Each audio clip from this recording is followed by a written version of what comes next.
करने वाले हैं जॉइंट स्टॉक कंपनी के बारे में, यानी कि जॉइंट स्टॉक कंपनी क्या होती है, कैसे काम करती है, उसके क्या क्या फीचर्स हैं। ठीक है, तो एंड तक जरूर बने रहना ताकि आपको ये सब चीजें बहुत अच्छे से क्लियर हो जाए। हमारी सीरीज चल रही है चैप्टर नंबर 2 की बिजनेस स्टडीज के, जिसका नाम है फॉर्म्स ऑफ बिजनेस ऑर्गेनाइजेशन। ठीक है, तो उसी का एक पार्ट है जॉइंट स्टॉक कंपनी। अगर अभी तक आपने इससे पहले वाले पार्ट्स नहीं देखे हैं तो आप जाकर जरूर देख लेना, जिससे कि आपको पूरा चैप्टर बहुत अच्छी तरह से क्लियर हो जाएगा। ठीक है, इस चैप्टर में हम पहले कर चुके हैं sole proprietorship firm, partnership firm, joint Hindu family business और कोऑपरेटिव सोसाइटी। तो आज हम 5th पार्ट कर रहे हैं जिसका नाम है जॉइंट स्टॉक कंपनी। ठीक है, तो जॉइंट स्टॉक कंपनी क्या होती है? जॉइंट स्टॉक कंपनी वो बड़ी बड़ी कंपनीज होती हैं जिसमें बहुत सारे लोग मिलकर अपनी कैपिटल को इन्वेस्ट करते हैं। ठीक है, तो हम उसकी डेफिनेशन करते हैं, और ये जो मैं डेफिनेशन आपको बताने जा रही हूँ ना बेटा, ये डेफिनेशन से आप फीचर्स बना सकते हो। इसके आपको अलग से लर्न करने की जरूरत नहीं है, मैंने इसी फॉर्म में ये लिखी है, आप इसका स्क्रीनशॉट ले लेना। ठीक है, इसी फॉर्म में आप ये पॉइंट्स लिखे हैं मैंने, जिससे कि आप इसके फीचर्स भी बना सकते हो, इसकी डेफिनेशन भी लिख सकते हो। अगर आपने फीचर्स लर्न करने, फीचर्स लर्न कर लो, उन फीचर्स को मिक्स एंड मैच करके आप डेफिनेशन बना सकते हो। ठीक है, तो वही मैं आज आपको अच्छे से सिखाने वाली हूँ, तो एंड तक जरूर बने रहना, सो दैट कि आपको पॉइंट्स अच्छे से क्लियर हो जाए कि हमें आपको डेफिनेशन और फीचर्स दोनों अलग अलग ना याद करने पड़े। एक ही चीज याद करोगे तो भी आपको डेफिनेशन एग्जाम में आएगी, डेफिनेशन लिख लो, फीचर्स एग्जाम में आएंगे तो फीचर्स लिख लेना। ठीक है, तो मैं यहाँ पर साइड हो जाती हूँ, आपको अगर स्क्रीनशॉट लेना है तो आप स्क्रीनशॉट ले लो इसका। ठीक है, तो चलिए, A joint stock company is a voluntary association of persons who generally contribute capital. Joint stock company क्या होती है? एक वॉलेंट्री एसोसिएशन होती है उन लोगों की जो कि मिलकर अपना पैसा एक बिजनेस के अंदर इन्वेस्ट करना चाहते हैं। ठीक है, they carry on a particular type of business, ये एक पर्टिकुलर टाइप का बिजनेस में इन्वेस्ट करते हैं। वो बिजनेस जो है वो रजिस्टर्ड होता है लॉ के अंडर। ठीक है, आगे की स्टेटमेंट लिखी हुई है which is established by law, यानी कि वो लॉ से एस्टैब्लिश्ड होना चाहिए। अगर वो कोई भी कंपनी हमारी रजिस्टर्ड नहीं है तो वो अपने शेयर्स मार्केट में ऐसे इशू नहीं कर सकती। ठीक है, तो हमारी डेफिनेशन क्या बोलती है? हमारी डेफिनेशन बोलती है joint stock company is a association. क्या है? एक एसोसिएशन है। कौन सी एसोसिएशन? हमारी वॉलेंट्री एसोसिएशन है, जिसमें लोग मिलकर अपना पैसा एक बिजनेस के अंदर इन्वेस्ट करते हैं। ठीक है, और वो कंपनी हमारी रजिस्टर्ड होनी चाहिए लॉ के अंडर, अदरवाइज नहीं, वो कंपनी वैलिड नहीं होती। ठीक है, तो हमने 2 पॉइंट लर्न कर लिए। अब इसके मैं आपको एग्जांपल देती हूँ। एग्जांपल कौन कौन से होते हैं? जैसे टाटा स्टील लिमिटेड का नाम आपने सुना होगा। ठीक है, टाटा स्टील इंडस्ट्रीज का नाम वैसे तो सबने सुना है, लेकिन बाय चांस अगर किसी बच्चे ने नहीं सुना तो एक नाम है जो सबने सुना हुआ है, वो है रिलायंस इंडस्ट्रीज लिमिटेड। इसको तो सब जानते हैं, बच्चा बच्चा जानता है कि रिलायंस इंडस्ट्रीज कौन सी है। तो ये क्या है? ये जॉइंट स्टॉक कंपनीज हैं जिसके अंदर लोग, अपनी जो जनरल पब्लिक होती है वो अपने पैसे को इन्वेस्ट करती है और अपनी कैपिटल उनको देती है इन्वेस्ट करने के लिए। उसके अगेंस्ट उनको क्या मिलता है? प्रॉफिट मिलता है। और ये जो हमारी जॉइंट स्टॉक कंपनी होती है उसका पर्पस क्या होता है? इसका सिर्फ एक पर्पस होता है, that is to earn profit. ठीक है, प्रॉफिट अर्न करने के उद्देश्य से ही ये कंपनीज एस्टैब्लिश की जाती हैं। ठीक है, और इसमें अब आगे देखते हैं, total capital is called share capital, यानी कि अगर रिलायंस के अंदर अगर आपको कोई इन्वेस्टमेंट करनी है, ठीक है, इन्वेस्टमेंट करने के लिए आपने 50,000 रुपीज इन्वेस्ट किए, आपके दोस्त ने 1 लाख रुपीज इन्वेस्ट किए, आपके एक और दोस्त ने इन्वेस्ट किए 50,000 रुपीज, और एक पड़ोसी ने, अड़ोसी ने, किसी ने, इधर उधर से सब लोगों ने, पूरी इंडिया के अलग अलग लोगों ने, कहीं से भी आप उसके शेयर्स परचेज कर सकते हो, कहीं से भी आप रिलायंस इंडस्ट्री में या टाटा स्टील इंडस्ट्री में इन्वेस्टमेंट कर सकते हो। ये 2 एग्जांपल दिए, इसके अलावा बहुत सी ऐसी कंपनीज है जॉइंट स्टॉक कंपनीज। ठीक है, तो अब किसी ने पैसे इन्वेस्ट करने हैं तो वो कहीं से भी कर सकता है। ठीक है, तो जो भी सब लोगों ने मिलकर उस बिजनेस के अंदर, हम रिलायंस का एग्जांपल लेके चल रहे हैं, तो जो भी सब लोगों ने मिलकर उस रिलायंस इंडस्ट्रीज के अंदर इन्वेस्टमेंट की है, वो इन्वेस्टमेंट उस कंपनी के लिए, रिलायंस इंडस्ट्रीज के लिए क्या है? Share capital. ठीक है, यानी कि शेयर्स की फॉर्म में उनके पास आ रही है वो कैपिटल सब लोगों की, उसे हम बोलते हैं शेयर कैपिटल। ये कैसे हम इन्वेस्ट करते हैं? हम उस कंपनी के शेयर परचेज करके इन्वेस्ट करते हैं। ठीक है। तो यानी कि जैसे एक आप थे, मैंने एग्जांपल दिया, आपने कुछ इन्वेस्टमेंट की 50,000 रुपीज की, आपने कैपिटल इन्वेस्ट कर दी रिलायंस इंडस्ट्रीज के अंदर, तो हो सकता है उसका शेयर जो है वो 1,000 रुपीज का हो, तो 50 शेयर्स आपके हो गए, ठीक है ना। तो उसको 50 शेयर्स आपने लिए और वो एक शेयर की वैल्यू क्या है, 1,000 रुपीज है, तो 50,000 रुपीज की आपने कैपिटल इन्वेस्ट कर दिया और 50 शेयर्स आपके पास है। तो आप क्या हो उस कंपनी के लिए, आप हो शेयर होल्डर, ठीक है। आपने उस कंपनी के शेयर परचेज किए हैं, शेयर आपके पास है, होल्डर मतलब आपने अपने पास रखे हैं, ठीक है। और जो पैसा आपने इन्वेस्ट किया है वो क्या है उस कंपनी के लिए, वो उस कंपनी के लिए शेयर कैपिटल है, क्योंकि उसके पास क्या आई है, उसके पास तो कैपिटल आई है। और किस फॉर्म में आ रही है कैपिटल, कैपिटल आ रही है शेयर्स की फॉर्म में, तो इसलिए उसको हम बोलते हैं शेयर कैपिटल, ठीक है।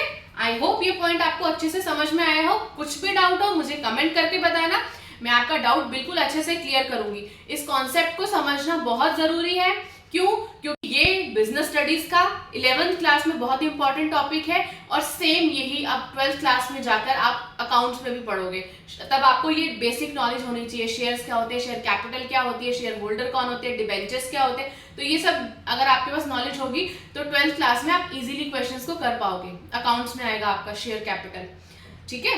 तो उसके लिए इस चैप्टर को समझना हमारे लिए बहुत जरूरी है और अच्छे से समझना बहुत जरूरी है, ठीक है।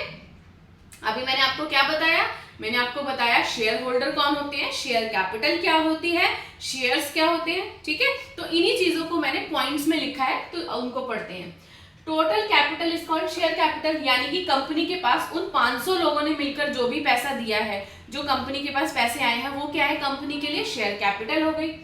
Share capital is divided into small units, यानी कि शेयर कैपिटल जो है वो छोटे छोटे यूनिट्स में डिवाइड हुई है। जैसे मैंने आपको बताया कि आपने 50,000 रुपीज के शेयर परचेज किए और एक शेयर की वैल्यू थी 1,000 रुपीज, तो आपके पास उस कंपनी के 50 शेयर्स हो गए, ठीक है ना। तो उसके बाद एवरी मेंबर होल्ड्स सम शेयर, जिसने भी इन्वेस्टमेंट की है बिजनेस के अंदर, ठीक है, वो उसके पास क्या है उस कंपनी के शेयर्स होंगे। उसके बाद आता है members are called shareholders, मैंने आपको अभी समझाया कि यानी कि अगर आपने इन्वेस्टमेंट किया, आपके पास कुछ शेयर्स पड़े हैं, तो आप कौन हो, आप हो शेयर होल्डर उस कंपनी के। उसके बाद आता है registered under the companies act 2013, और ये जो कंपनीज होती हैं यानी जॉइंट स्टॉक कंपनीज जो होती हैं वो द कंपनीज एक्ट 2013 के अंडर रजिस्टर्ड होती ही होती है। अगर कोई भी कंपनी इस एक्ट के अंडर रजिस्टर्ड नहीं है तो वो कंपनी वैलिड नहीं होती, वो कंपनी अपने शेयर्स मार्केट में इशू नहीं कर सकती है। तो ये हुई उसकी डेफिनेशन, ठीक है, अच्छे से समझ में आई है तो गुड। अगर कुछ भी डाउट आपको लग रहा है तो कमेंट बॉक्स में लिखकर मुझे बताना, ताकि मैं और अच्छे से आपको उसको क्लियर कर पाऊँ। और अगर उस कमेंट में भी क्लियर नहीं हुआ तो मैं एक और वीडियो बनाऊंगी जिसमें आपको और अच्छे से इसको एक्सप्लेन कर दूंगी अगर आपको चाहिए तो, ठीक है। तो उसके बाद आते हैं हम फीचर्स पर। फीचर्स क्या होते हैं, मैंने आपको बताया ना, हमें डेफिनेशन आ गई ना, हम फीचर्स अपने आप लिख सकते हैं, ठीक है। फर्स्ट पॉइंट क्या था हमारा, वॉलंटरी एसोसिएशन। ये क्या है, एक वॉलंटरी एसोसिएशन है, ठीक है, जिसमें लोग मिलकर अपने पैसे को इन्वेस्ट करते हैं, किस पर्पज से, प्रॉफिट अर्न करने के पर्पज से करते हैं, ठीक है। उसके बाद सेकंड आता है रजिस्ट्रेशन। मैंने आपको बताया था registration is compulsory for this type of organisation, ठीक है ना। अगर यहाँ पर रजिस्ट्रेशन नहीं है तो कोई भी कंपनी वैलिड नहीं होगी। और दूसरी चीज, आपको एक्ट का नाम याद रखना है, ये कई बार एग्जाम्स में पूछा जाएगा, ठीक है। तो कौन से एक्ट के अंडर रजिस्टर्ड होता है, द कंपनीज एक्ट 2013, ठीक है, द कंपनीज एक्ट 2013 के अंडर ये रजिस्टर्ड होना चाहिए, ठीक है। उसके बाद थर्ड पॉइंट आता है हमारा, इनका जब ये रजिस्ट्रेशन होता है ना बिजनेस का, ठीक है, तो उसमें एक कंडीशन होती है कि इनके पास एक ऑफिस होना चाहिए जिसे हम बोलते हैं रजिस्टर्ड ऑफिस, ठीक है। तो थर्ड पॉइंट है हमारा रजिस्टर्ड ऑफिस। इस तरह के जो एसोसिएशन होते हैं उनका अपना एक रजिस्टर्ड ऑफिस होना चाहिए। अगर रजिस्टर्ड ऑफिस नहीं होता तो वो उस कंपनी का रजिस्ट्रेशन कैंसिल कर दिया जाता है, कंपनी को रजिस्टर्ड नहीं किया जाता द कंपनीज एक्ट 2013 के अंडर, ठीक है। ये हमें याद रखना है। फर्स्ट पॉइंट वॉलंटरी एसोसिएशन हो गया, किस पर्पज से करते हैं एसोसिएशन, प्रॉफिट अर्न करने के पर्पज से। सेकंड हो गया रजिस्ट्रेशन इज कंपलसरी, और इनका एक रजिस्टर्ड ऑफिस होना भी बहुत जरूरी है। अगर रजिस्टर्ड ऑफिस नहीं होगा, किसी पर्सन ने कांटेक्ट करना होगा तो वो कैसे करेगा, ठीक है ना। तो रजिस्टर्ड ऑफिस के बिना जॉइंट स्टॉक कंपनी नहीं चल सकती, ठीक है। उसके बाद आते हैं, जब इसका रजिस्ट्रेशन हो गया, ठीक है, इसका रजिस्ट्रेशन होने के बाद ये कंपनी का नाम अलग होता है। अब जैसे मैंने आपको रिलायंस इंडस्ट्रीज का एग्जांपल दिया, तो रिलायंस इंडस्ट्रीज का मालिक कौन है, मुकेश अंबानी, ठीक है ना। अब कंपनी मुकेश अंबानी के नाम से तो नहीं चल रही ना, कंपनी का नाम क्या है, कंपनी का नाम है the Reliance industries limited, company का नाम है रिलायंस इंडस्ट्रीज लिमिटेड, और उसके जो ऑनर है उनका क्या नाम है, मिस्टर मुकेश अंबानी, ठीक है ना। तो यहाँ पर जो हमारा बिजनेस ऑर्गेनाइजेशन है वो और जो हमारा ऑनर है, उन दोनों की आइडेंटिटी अलग अलग होती है, ठीक है। तो इसको हम बोलते हैं आर्टिफिशियल पर्सन, यानी जो रिलायंस इंडस्ट्री लिमिटेड है वो क्या है, वो एक आर्टिफिशियल पर्सन है, ठीक है। जो आर्टिफिशियल क्या होता है, जो चीज हमारी सांस नहीं ले सकती, बोल नहीं सकती, जो फील नहीं कर सकती, वो आर्टिफिशियल होती है, ठीक है ना। तो कंपनी का जो नाम है रिलायंस इंडस्ट्री, ना तो बोल सकती है, ना फील कर सकती है, ना ही कुछ रिएक्ट कर सकती है, तो वो क्या है, वो एक आर्टिफिशियल पर्सन है। कंपनी को हम बोलते हैं company is a artificial person, ठीक है। उसकी एक सेपरेट लीगल आइडेंटिटी होती है उसके ऑनर से, ठीक है। तो हमारा फोर्थ पॉइंट आ गया कि फोर्थ पॉइंट में हम क्या लिखेंगे, फोर्थ पॉइंट में हम लिखेंगे आर्टिफिशियल पर्सन,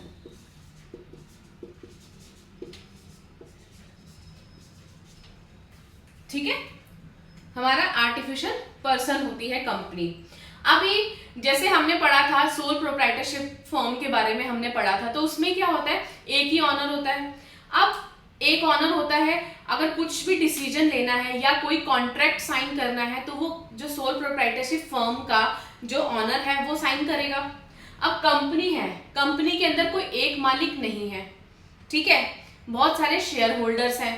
अगर कोई भी कॉन्ट्रैक्ट साइन करना है तो ये कंपनी कैसे करेगी, कंपनी तो आर्टिफिशियल पर्सन है, पढ़ा हमने आर्टिफिशियल पर्सन है, तो कोई कॉन्ट्रैक्ट वैलिड कैसे माना जाएगा, उसमें सब आकर तो साइन कर नहीं पाएंगे, ठीक है, क्योंकि इतने सारे शेयर होल्डर्स होते हैं। तो यहाँ पर होती है कंपनी की एक सील, ठीक है, जिसे हम बोलते हैं कॉमन सील। जिस भी डॉक्यूमेंट के ऊपर सिग्नेचर्स की जरूरत होती है वहां पर हम ये कॉमन सील का यूज करते हैं, ठीक है। वहां पर हम किसका यूज करते हैं, कॉमन सील का। कॉमन सील जो जॉइंट स्टॉक कंपनी की कॉमन सील होती है वो होती है उस बिजनेस के सिग्नेचर। अगर ये सील नहीं है, डॉक्यूमेंट वैलिड नहीं है। इस सील का होना बहुत जरूरी होता है। क्लियर माय पॉइंट, ये पॉइंट अच्छे से समझ में आए तो आगे बढ़ते हैं। हाँ, अब ये हो गई, अब हमने पढ़ लिया कि आर्टिफिशियल पर्सन हो गया। अब दे देते हैं एक पॉइंट, सेपरेट लीगल एंटिटी। हमने अभी पढ़ा ही है ना कि जो बिजनेस है, हमने अभी, ठीक है, हमने अभी पढ़ा ही है कि जो बिजनेस है उसकी आइडेंटिटी, उसकी एंटिटी, उसके ऑनर की एंटिटी से बिल्कुल डिफरेंट होती है, दोनों एक नहीं हो सकता। तो 6 पॉइंट आ गया हमारा सेपरेट लीगल एंटिटी, ठीक है। बिजनेस की एंटिटी और उसके ऑनर की एंटिटी बिल्कुल डिफरेंट है। बिजनेस ऑनर नहीं है, ऑनर बिजनेस नहीं है, ठीक है। तो ये सारे हम डेफिनेशन में पॉइंट्स यूज कर सकते हैं। अगर आपको डेफिनेशन लिखनी है, आपको नहीं याद आ रही, आप याद करना भूल गए हो, अगर आपको फीचर्स पता है ना, तो आप इजीली डेफिनेशन लिख सकते हो। और इस तरह से अगर आप डेफिनेशन लिखोगे तो आपको एग्जाम में मार्क्स भी पूरे मिलेंगे। अब नेक्स्ट पॉइंट देखते हैं। नेक्स्ट पॉइंट क्या होगा, हमारा पॉइंट है हमारा limited liability.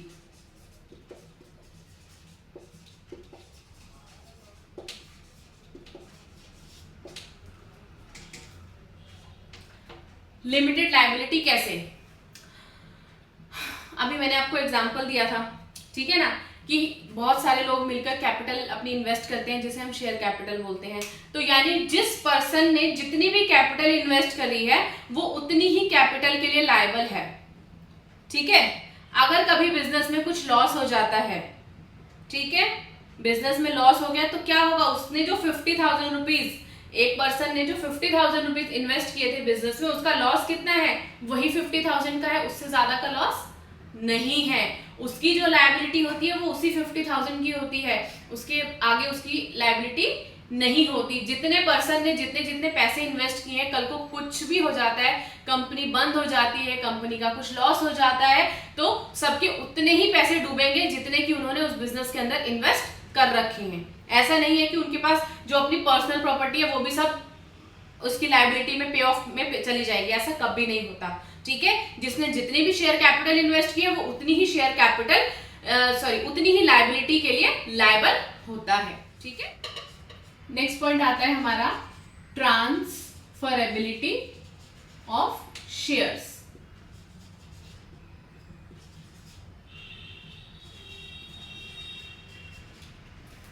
Transferability of share यानी कि इसमें जो भी मेंबर्स होते हैं, यानी जिन जिन लोगों ने उस कंपनी के अंदर पैसा इन्वेस्ट किया है वो फ्री होते हैं, कभी भी अपने शेयर्स को ट्रांसफर कर सकते हैं किसी और के नाम से। ठीक है, जैसे आपने नॉर्मल लैंग्वेज में सुना होगा ना, मैंने इस कंपनी के शेयर परचेज किए थे तो आगे उसको बेच दिया, कितने थोड़ा प्रॉफिट हुआ उसको बेच दिया, दूसरी कंपनी के शेयर्स परचेज कर लिए। तो इस तरह से क्या होता है, जो जो जॉइंट स्टॉक कंपनीज होती हैं उसमें जो पब्लिक कंपनीज होती हैं उसके शेयर्स जो होते हैं वो फ्रीली ट्रांसफरेबल होते हैं, कभी भी कोई भी पर्सन शेयर सेल कर सकता है और परचेज कर सकता है उस कंपनी के। ठीक है, अगर ए ने परचेज किया उस कंपनी के शेयर और उसको लगता है कि शेयर्स की वैल्यू बढ़ गई है, उसको प्रॉफिट हो रहा है, तो वो क्या करेगा, वो अपने शेयर्स बी को बेच देगा, बी सी को बेच देगा, हो सकता है ए दोबारा से शेयर्स ले ले उस कंपनी के। तो इस तरह से फ्री होते हैं। यहाँ पर शेयर्स जो होते हैं वो ट्रांसफरेबल होते हैं। ठीक है, उसमें कोई रिस्ट्रिक्शन नहीं होती कंपनी की तरफ से या लॉ की तरफ से कि आप अपने शेयर्स किसी को ट्रांसफर नहीं कर सकते। ठीक है, उसके बाद नेक्स्ट पॉइंट आता है हमारे पास separation of ownership and management.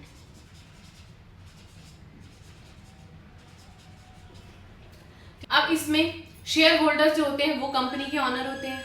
Share holders company के ऑनर होने के नाते वो क्या करते हैं, अपना एक रिप्रेजेंटेटिव अपॉइंट करते हैं जो कि उनके बिहाफ पर एक कंपनी की डे टू डे एक्टिविटीज को ध्यान में रखता है, देखता है काम सही से हो रहा है या नहीं हो रहा, कुछ फ्रॉड तो नहीं हो रहा, कुछ गलत तरीके से काम तो नहीं हो रहा। लेकिन जो मैनेजमेंट होती है उस बिजनेस की, वो मैनेजमेंट डायरेक्टर्स के हाथ में होती है, यानी बोर्ड ऑफ डायरेक्टर्स जो होते हैं कंपनी के, उनके हाथ में होती है। ठीक है, तो यहाँ पर जो बोर्ड ऑफ डायरेक्टर्स हैं और जो ऑनर है वो दोनों अलग अलग होते हैं, मैनेजमेंट और ऑनरशिप एक जगह पर नहीं होती। ठीक है, उसके बाद आता है परपीचुअल सक्सेशन।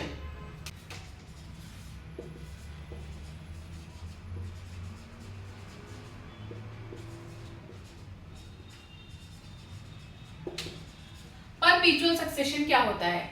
परपीचुअल सक्सेशन मतलब आपका जो मेंबरशिप है वो आगे किसी और के पास चली जाती है, या किसी भी पर्सन के रिटायर होने से, किसी के पर्सन के हैंडीकैप हो जाने से, किसी की डेथ हो जाने से कंपनी के ऊपर कुछ भी इफेक्ट नहीं पड़ता। ये जो है कंपनी आगे की आगे चलती रहती है। ठीक है, फॉर एग्जांपल इतने सारे शेयर होल्डर्स हैं एक कंपनी के, 500 शेयर होल्डर्स हैं, मैं जो आपको एग्जांपल दे रही हूँ अकॉर्डिंग टू दैट, एक कंपनी के 500 शेयर होल्डर्स हैं, उनमें से किसी एक शेयर होल्डर की डेथ हो गई तो उससे क्या कंपनी पर इफेक्ट पड़ेगा? कुछ भी इफेक्ट नहीं पड़ेगा। ठीक है ना, तो इसीलिए परपीचुअल सक्सेशन हमें ये बताता है कि किसी भी पर्सन की डेथ से, किसी पर्सन की रिटायरमेंट से, उसके हैंडीकैप होने से कभी भी कंपनी को कोई इफेक्ट नहीं पड़ता।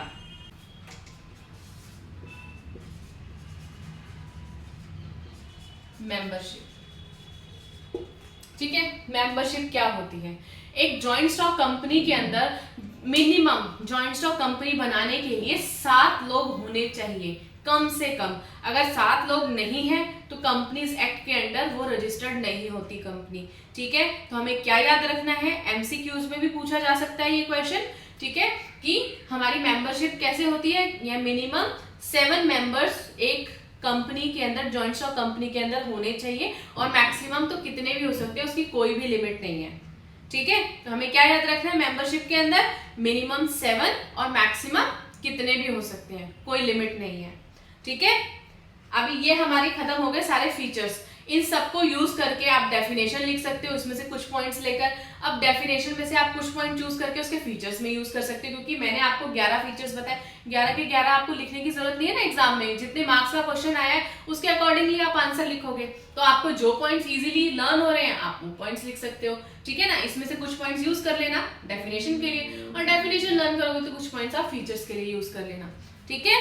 इस तरह से मिसमैच करके आप अपने क्वेश्चन के आंसर दे सकते हो, डरने की जरूरत नहीं है। और अगर अभी भी आपको किसी भी पॉइंट में कोई डाउट है तो आप मुझे कमेंट करके जरूर बताना, मैं आपको रिप्लाई करूंगी।